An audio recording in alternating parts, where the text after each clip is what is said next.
Not that I can't change the oil filter while the radiator's in the car and everything, but since everything's all in the open, I'm going to go ahead and change the oil on the car and change the oil filter on it before we drop the radiator in.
Probably pushed that oil change a little too long. That oil is pretty dark and dirty looking.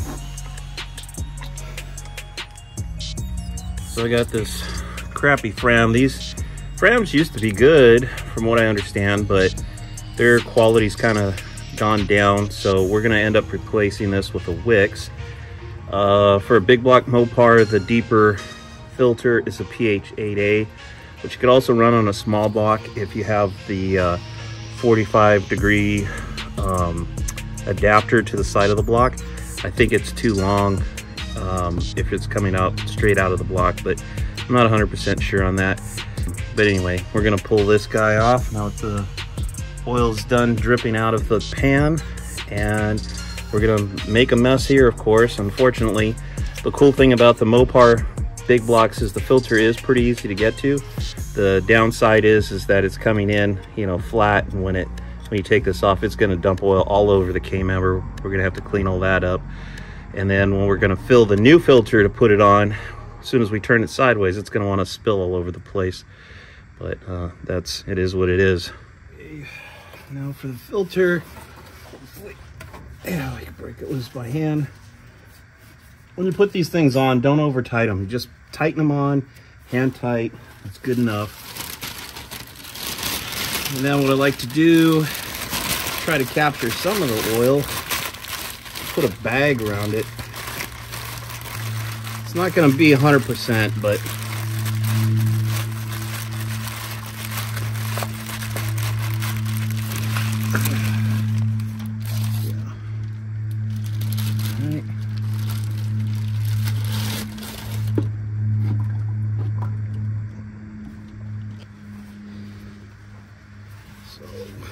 wipe the K-member up. I'm going to wipe the face of the oil pump off here too, so we get a nice good seal. All right, so here's the oil I'm going to use. It's Valvoline VR1 2050. I'd asked my buddy Chris Thompson, who does drag racing. He's got a killer 68 Dart with twin, I think he's twin turbos now.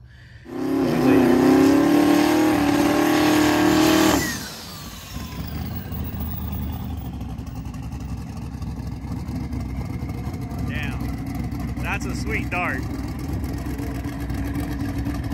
Now I would roll that 8-body. Yeah, you would.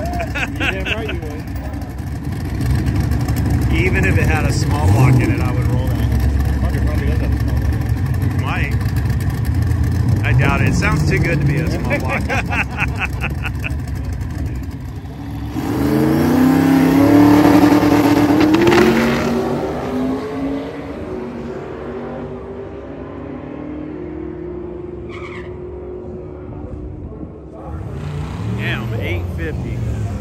Anyway, I asked him about what oil he recommends, and of course he recommended Driven. It's the Joe Gibbs oil. It's probably the best oil on the market.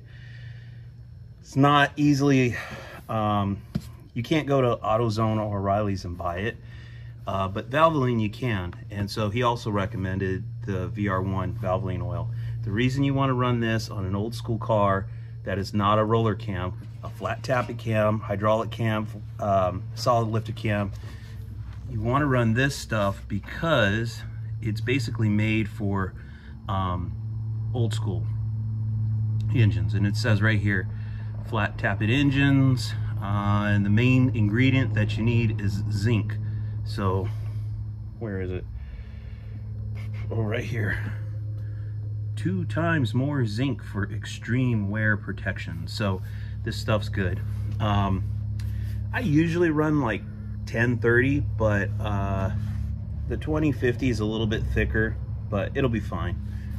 Anyway, so we're gonna run that. I also have my Wix XP filter. The part number on this is 51515 XP. This is for big block. This is basically, I shouldn't say big block. It's for Mopar. It's the longer filter. So if you have on all your big blocks, you want to run this. If you have a small block, sometimes you can run this, but it kind of depends on the clearance you have, because it's on the side of the block, on the passenger side. I think you have to have the adapter that instead of coming straight off the engine, it tilts at a 45-degree angle to run the longer filter. Otherwise, I think you have to run the shorter filter, which is, there are some people that say don't bother putting oil in your oil filter. Do not listen to them. Make sure you put oil in your oil filter. You do not want this gigantic air pocket in the middle of your oiling system, right when you're going to start the engine up and stuff. You might get lucky, it might be fine, but it's going to be pretty bone dry and it's going to add wear to your engine. So make sure you add oil. I always add oil to my filter. I'll fill it all the way up. I'll spill it when I put it on. It makes a mess, but I don't care, because protecting the engine and having the engine well lubricated during startup is more important than anything that you can do as far as getting as much life out of your engine as possible.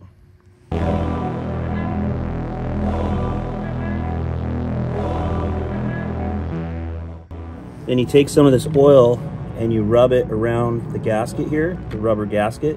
That's going to help promote a seal between the filter and the oil pump, so you don't have a leak. Try to get it on there as fast as you can to spill as little as possible. Just wiping the oil off so I can get a good grip on it to tighten it.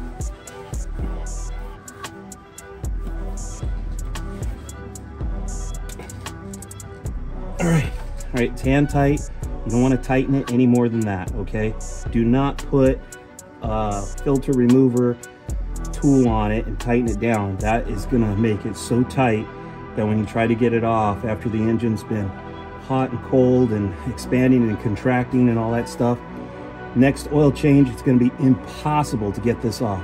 So you only put it on there hand tight, okay? As tight as you can get it, should be good enough. And then we're done there. Now we're just ready to add oil to the engine. All right, looked under the car, no oil leaks. Let's go ahead and fire her up.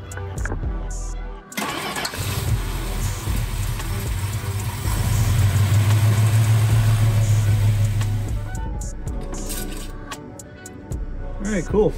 Full. Actually might have overfilled it just a hair. It's not gonna hurt anything. So it took about 6 quarts total. I wonder if that's a Hemi pen. Maybe that's not a Hemi pen. It might be a 402 or something, but I think it's an aftermarket. Anyway, we're good there.